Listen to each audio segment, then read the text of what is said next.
O mistério é sempre um ponto de partida rico, porque a dúvida, seja na cena como potencial dramático, seja depois para o espectador que vê o espetáculo, é sempre uma forma de encontrar um género de gancho de atenção que também trabalha um género de pulsar, tremelique, cuidado, medo na cena que depois ultrapassa para a plateia.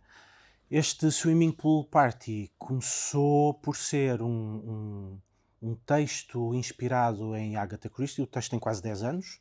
Escrevi-o em 2017 para a Mónica Garnelli, para a Casa Conveniente, que estrearam no Teatro São Luís em 2018. E depois foi recuperado para o Teatro Variedades em 2024, para a inauguração, juntamente com a Entraria nesta Sala, que foram duas peças que eu tinha escrito, uma em 2015, outra em 2017, o Entraria nesta Sala, encenado pela Sandra Faleiro no Teatro Nacional Dona Maria II, e eram dois textos que não tinha encenado, portanto pareceu-me divertido a fazer esse trabalho, não no sentido de corrigir absolutamente nada, mas para mim escrever é um género de peso no espírito, a lidar com a folha em branco, lidar com a história por escrever, as personagens indefinidas, isso é um trabalho solitário e duro.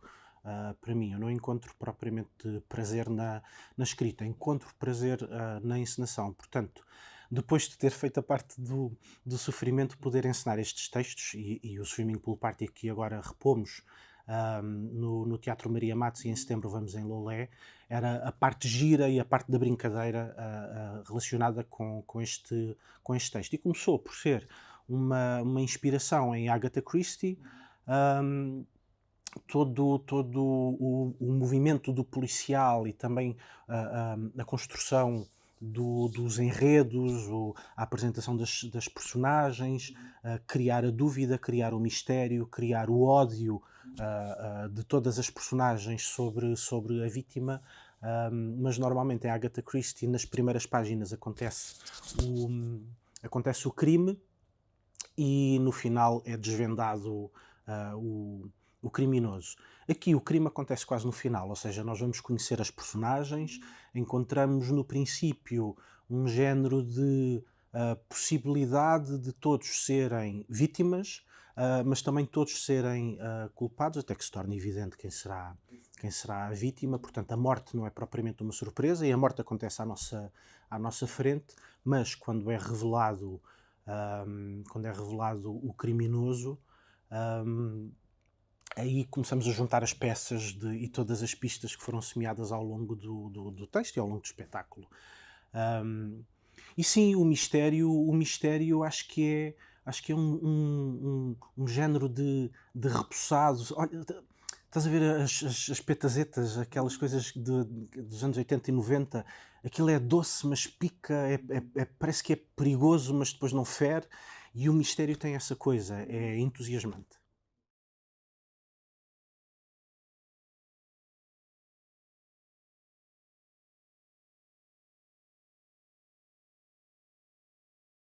A inauguração do Teatro do Elétrico foi com uma peça que escrevi com 19 anos. Escrevi essa peça acho que em 2004 ou 2005, e o Teatro do Elétrico nós fundámo-lo em 2008, mas essa peça estreou em 2006 ou em 2007, encenada por outra pessoa, pelo João Lázaro em Leiria. Portanto, isto, na verdade, a minha experiência como encenador começa depois da escrita, em que eu primeiro vi os meus textos a serem encenados por outra pessoa e depois peguei neles. E aquilo que acontece é, se calhar, no princípio há um género de gancho de referência sobre as primeiras encenações dos textos. Um, mas depois, às vezes por estratégia, outras vezes por preguiça, eu não faço as encenações em casa, eu faço as encenações, o pormenor, na sala de ensaios, muito relacionada com os atores. Quase como fazer fatos por medida, ou seja, eu não tento manipular os atores e a sua expressão e as suas qualidades enquanto intérpretes, criadores, de acordo com uma personagem que eu imaginei. Começo a pensar as personagens, ou começo a destruir aquela primeira ideia de personagem, a construir coisas novas, depois na sala de ensaios. Ou seja, quando faço uma encenação minha, mesmo depois de ter existido outra encenação, aquilo que tem acontecido é, rapidamente, como tenho um outro elenco, rapidamente esqueço, ou perco a ligação ao anterior, àquilo que já existiu, para criar depois uma relação nova, de acordo com a nova equipa, e depois de acordo com o novo espaço, de acordo com os restantes elementos da equipa criativa e técnica, porque depois há novas propostas de figurinos, novas propostas de cenário, novas propostas de luz, de música. Neste caso, o espetáculo também conta com música ao vivo, e tivemos toda uma construção muito partilhada com o diretor musical, ou os diretores musicais do espetáculo, Artur Guimarães e o António Andrade Santos, que estiveram connosco, e o espetáculo e o texto, aliás, já tinha sugestões de música no próprio texto, mas à medida que os ensaios iam acontecendo, nós fomos acrescentando banda sonora, como fomos acrescentando momentos especificamente musicais que não estavam no papel. Portanto, a equipa vai trazendo coisas novas, e aquela primeira ligação, aquela primeira orientação de uma outra encenação acaba depois por não servir, porque as coisas ganham outra direção.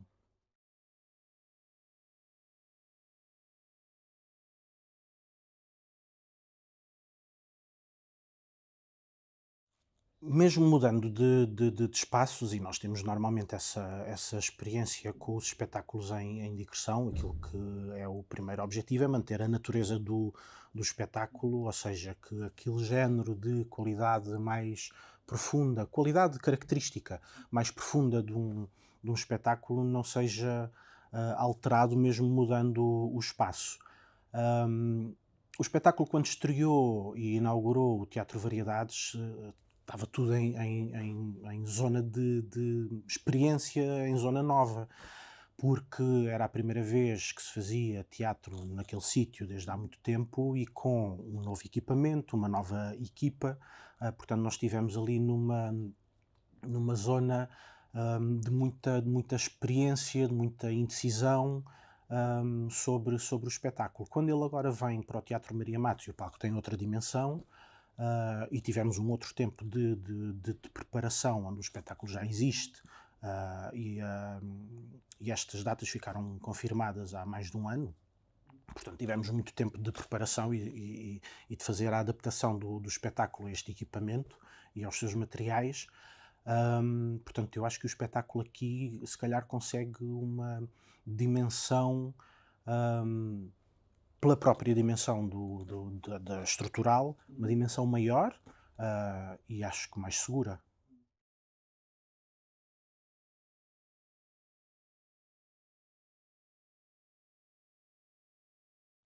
Eu acho muito divertido criar os vilões. Acho a coisa mais divertida. Um, e na verdade, às vezes nós falamos do desconforto da arte e o desconforto do teatro, mas eu não tenho a certeza se esse desconforto existe quando nós criamos a personagem boa em contraponto com a personagem má, porque parece depois tão evidente que eu, espectador, até consigo descansar e distrair-me um bocadinho, porque a boa, como é sempre boa, e a má, como é sempre má, há ali um ponto de orientação, mesmo que eu me distraia, que depois, quando volto, elas mantêm-se. E eu não sei se isso é o mais divertido para o espectador. E também, enquanto nós estamos a criar uma personagem, aquele desconforto agridoce da personagem, que tem as duas características, ser bom e ser mau, acho que também acaba por ser estimulante para o ator que as cria. E se nós percebermos, se calhar esse é também o nosso desconforto enquanto pessoas, quando nós gostamos ou simpatizamos de alguém que tem uma conduta duvidosa, que tem uma forma de existir mais amarga ou azeda, mas ainda assim nós gostamos daquela pessoa. O que é esta coisa de ser mau, desprezível e ao mesmo tempo bondoso? Porque é possível. E estas personagens têm estas características, ou seja, ao mesmo tempo que nós nos divertimos com elas e ao mesmo tempo que nós sentimos empatia por elas, elas são todas canalhas desprezíveis. Ahm, Pela sua história, pela forma como se comportam e depois como a peça se movimenta num género de extrato social que acaba muitas vezes por se isolar. Há um género de característica, sabes aquela expressão de perder a noção? São personagens que perderam a noção. Então tem depois todo um tipo de tratamento sobre o outro, pensamento sobre o outro, sobre si próprios, um, que estão num género de esfera ou a bolha muito particular, mas o divertido é isto. É como é que nós sentimos empatia, como é que nós gostamos de personagens que são capazes de matar, que dizem as coisas mais inacreditáveis de outras pessoas, das pessoas que estão ao lado ou de outras pessoas que conheceram, que é aquele espírito que obviamente que é muito falado no teatro, nos debates, na política, no estudo social, de um povo em relação ao outro, de uma cultura em relação a outra, de uma pessoa em relação a outra, do ex-colono sobre o imigrante, o que às vezes o colono de certa forma também foi imigrante, e é esse desequilíbrio constante e essa falta de noção que às vezes resulta em desencontros muito agressivos, desencontros sociais muito agressivos. E depois esta questão de a personagem da Sandra Faleiro diz uma coisa do género: tudo o que eu faço ou não faço é ausente de maldade, depois de ter feito um exercício de humilhação sobre uma outra personagem que é enfermeira. E essa ideia da inocência do culpado, ou seja, da ausência de maldade consciente sobre alguém que cometeu uma maldade concreta, que eu acho muito que nos divide e que nos torna desconfortáveis sobre aquilo que estamos, ou que nos coloca numa posição desconfortável sobre aquilo que nós estamos a ver. E esse desconforto que nos coloca também interrogações internas, eu acho que o espetáculo é essencialmente sobre isso. Depois tem um outro lado, que é o lado festivo, o lado da música, o lado divertido, o lado exuberante, extravagante, mesmo perante o sofrimento profundo e infantil e ferido de algumas das personagens.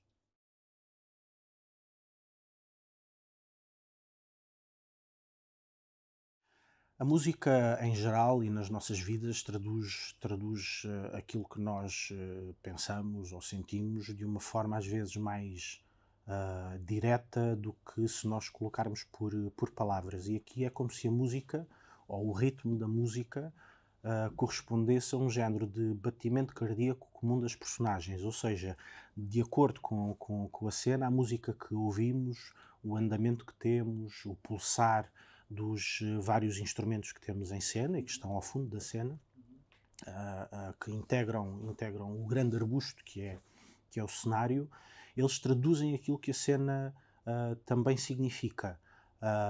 E depois, na verdade, acabou por ser uma ajuda mútua, ou seja, ao mesmo tempo que a cena estava construída no papel e sugere uma determinada música, a música que depois eu ouço na sala de ensaios acaba por fazer uma construção de cena e já em encenação, não é só o texto, e tem uma responsabilidade muito concreta na forma como a encenação avançou. E na verdade o espetáculo não é pontuado por música, o espetáculo tem sempre música, é pontuado por silêncios, e esses silêncios é que são os momentos propositados, onde não há propriamente um descanso do ouvido ou um descanso dos músicos. Esses momentos de silêncio são os momentos mais desconfortáveis. É como numa festa, a música é contínua, quando a música para é porque aconteceu qualquer coisa. E aqui neste caso, quando a música para é porque aconteceu qualquer coisa ou está prestes a acontecer qualquer coisa. E aí é uma outra forma da música comunicar, ou seja, a música comunica de forma direta, a ausência da música também comunica.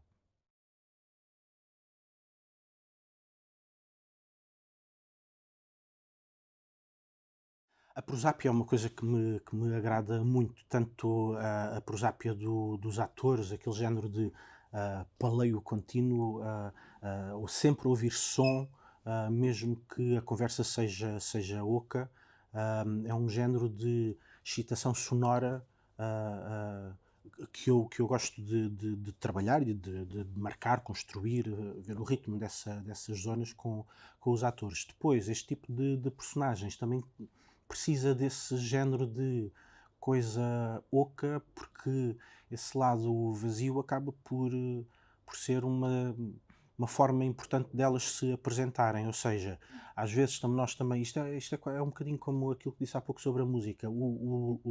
A ausência de assunto, a ausência de coisa importante para dizer, mas não me calar, acaba por ser uma forma de apresentação. Ou seja, eu apresento-me não necessariamente por aquilo que tenho para dizer, mas por aquilo que não sei. Isso é uma forma de apresentação das personagens, a banalidade dos discursos, um, a dificuldade em lidar com o silêncio, ou seja, as pessoas que realmente têm alguma intimidade não têm problemas com o silêncio, problemas com o vazio de assuntos. Estas personagens, por se sentirem sempre observadas e por estarem sempre em zona um,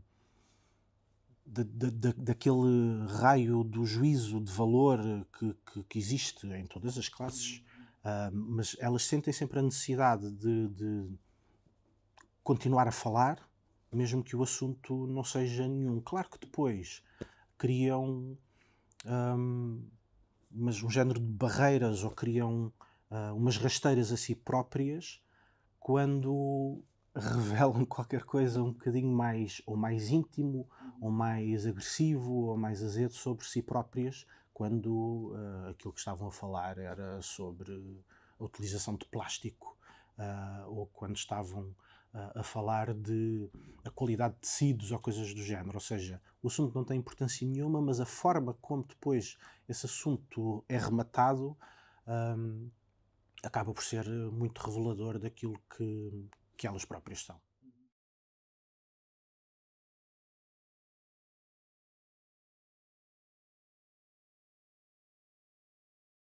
Nos últimos anos, nós Teatro do Elétrico, temos tido mais atividade pública no Algarve do que em Lisboa, o que na verdade foi uma coisa lentamente construída desde 2013, se não me engano, e acabou por acontecer desta forma. E claro que isto tem a ver com uma parceria muito sólida e uma segurança grande que temos tido com a Câmara Municipal de Lolé. Nós somos, neste momento, estrutura residente do Cine Teatro Lutano.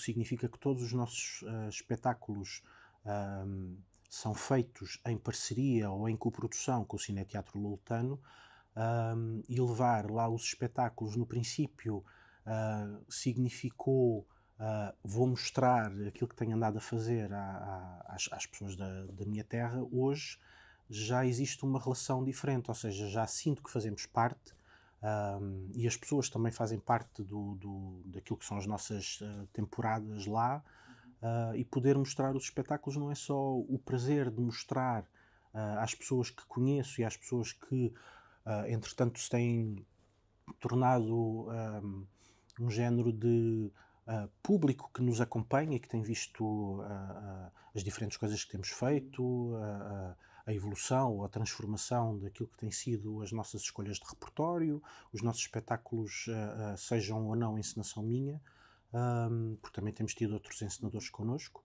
um, e há um género o acompanhar de uma companhia que, quando nós começámos a ter uma relação mais próxima, tinha 5 anos, e que agora já vai fazer 20, portanto é quase um género de. Ao mesmo tempo que aquele sítio me viu crescer, aquele sítio também viu crescer a companhia. Isso, por um lado, fico com a sensação de orgulho, fico com a vontade de mostrar, de partilhar. Por outro lado, também me dá a segurança de ter um parceiro forte e contínuo numa altura, quer dizer, não é bem numa altura, é numa área em que as parcerias se quebram com facilidade, as relações entre as companhias ou os artistas e os teatros são facilmente quebradas, basta mudar uma direção e essas parcerias é como se nunca tivessem existido. E ali o Cineteatro Loutano e a Câmara de Loulé têm funcionado como um género de âncora constante, onde são parceiros em tudo o que nós fazemos.